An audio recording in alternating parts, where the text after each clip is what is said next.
when I started out investing, my thinking was I want to be diversified so that my eggs are not all in one basket, uh, and de-risk essentially, and what happened is I was picking roughly, I want to say 15, 20 stocks, uh, and diversifying amongst a lot of companies that I wasn't necessarily very interested in, but I thought, okay, these are good companies that I'm going to add to my portfolio. But the what I found over time is that the companies that did best in my portfolio and were getting the vast majority of my returns were the two or three that I was the most interested in and had the most conviction in.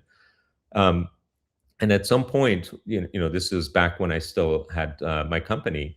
Um, at some point, I realized that wait a second, my portfolio is sort of like my secondary income, and the vast majority of my income and assets is in my company anyway. I can go super high risk with my portfolio, and it won't matter.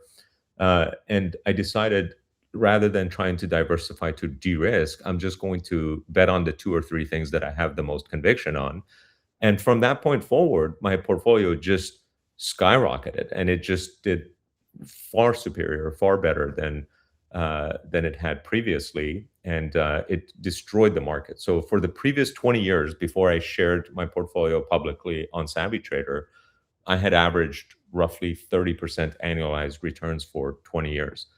And most people didn't believe me because, if you do the math, 1.3 to the 20th power, that's roughly 200 times. It's like 190 times or something like that. So for every dollar that I kept in back from 20 years ago, um, it had become $190. Now, I hadn't kept all the dollars because, I took it to buy a house and put down payment on, like various different things.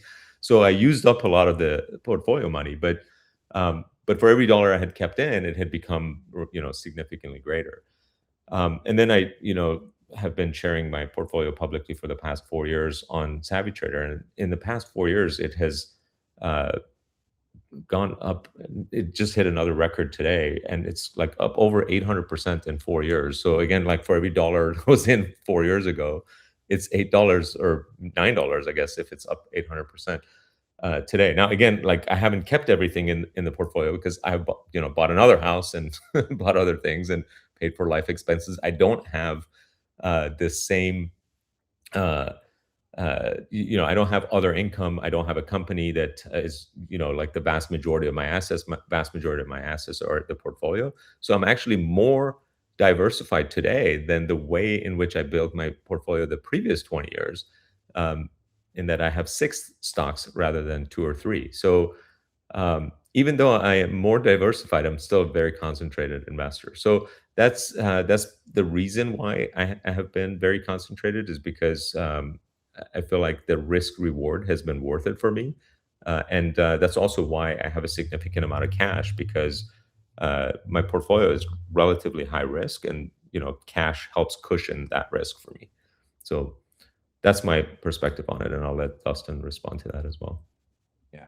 I mean, I think our portfolios, they're not the same, but they're fairly similar. Like, I don't think mine is much more diversified than yours. I hold three more positions than you do.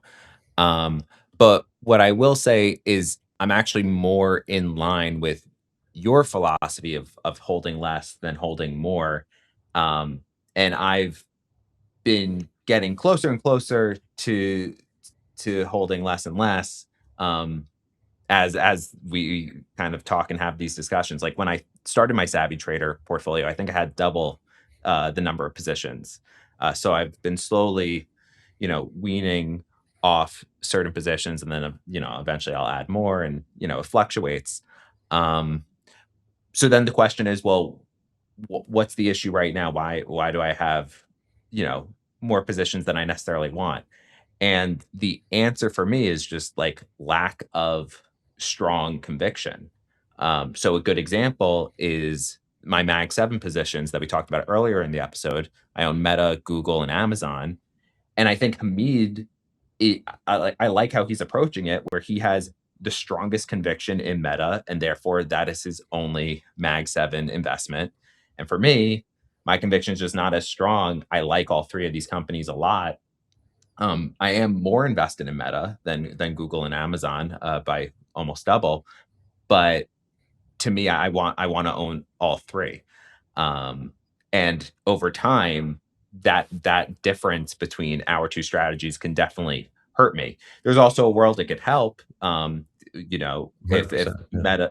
Meta does, I don't know, maybe they continue to go all in on the metaverse and they never see a profit from that, like, or Mark Zuckerberg gets hit by a bus and they lose, direction in the company. Like, you never know what can happen. So there are benefits, but I'm not investing with that mindset. I am investing in companies where I have the highest conviction, and it's just I like all the companies. So Yeah. that's kind of how I'm approaching it, but I do think One my portfolio is fairly concentrated. one other thing, by the way, I realized, roughly, I want to say 20, 25 years ago, is that nobody gets rich diversifying. So, you can get rich by being diversified and slowly save over the course of a long period of time, as you keep adding to your savings and to your diversified portfolio. But your portfolio is probably not what's going to make you rich. But lots of people become rich with a highly concentrated either portfolio or the one thing that they're working on themselves, which is their own company. So those are the two paths in which like the vast majority of people become very rich very quickly. Is like they build a company or they bet on one or two or three companies, and those companies well, at least one of them tends to do really well. So those things are the way in which most people become wealthy. And then to preserve wealth, it makes sense to be lower risk and diversify more. But to build wealth, and this is a common quote that I have stolen from I think it's Warren Buffett who said it is like to build wealth.